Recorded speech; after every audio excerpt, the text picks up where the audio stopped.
दुनिया में एक ऐसी टेक्नोलॉजी तेजी से आगे बढ़ रही है जो इंसानों की तरह सोच सकती है, फैसले ले सकती है और शायद भविष्य बदल सकती है।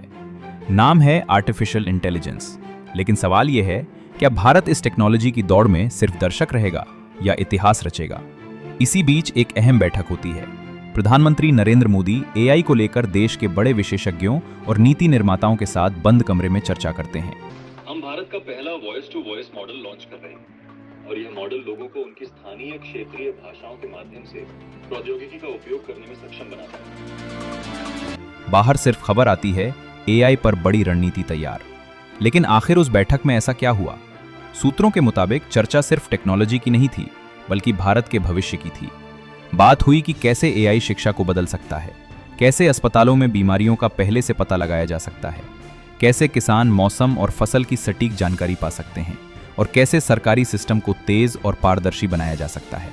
हमने एक एआई एजेंट बनाया है जिसको हम फार्मर सपोर्ट एजेंट बोलते हैं। ये यूपी में भी लाइव है और इसमें सर एग्जैक्टली ये तीन चीजें होती हैं जहाँ पे एग्रीस्टैक के थ्रू एक फार्मर लोन के लिए अप्लाई कर सकता है, ईकेसीसी लोन, प्रधानमंत्री कृषि योजना और ऐसी जितनी भी योजनाएं हैं जो आज तक उनको समझ में नहीं आती मिलेगी कैसे, ये एजेंट उनको ढूंढ के देता है।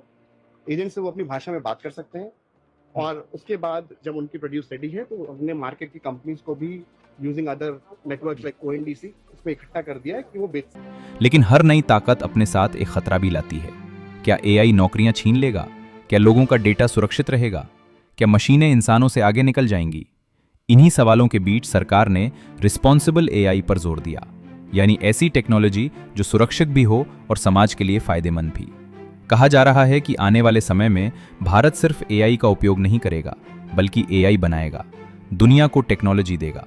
अगर ये योजना सफल होती है तो अगले कुछ सालों में भारत टेक्नोलॉजी की दुनिया में एक नई महाशक्ति बन सकता है। इन इंडिया का कैमरा बनाया है जो एआई इनेबल्ड है। ये बहुत सारी चीजों में इस कैमरा के मतलब ये जो ट्रैफिक में वायलेशन का है उसका काम वो करने की नहीं है, और वो भी 230 किलोमीटर पर आवर की स्पीड से वो कैप्चर कर सकते हैं।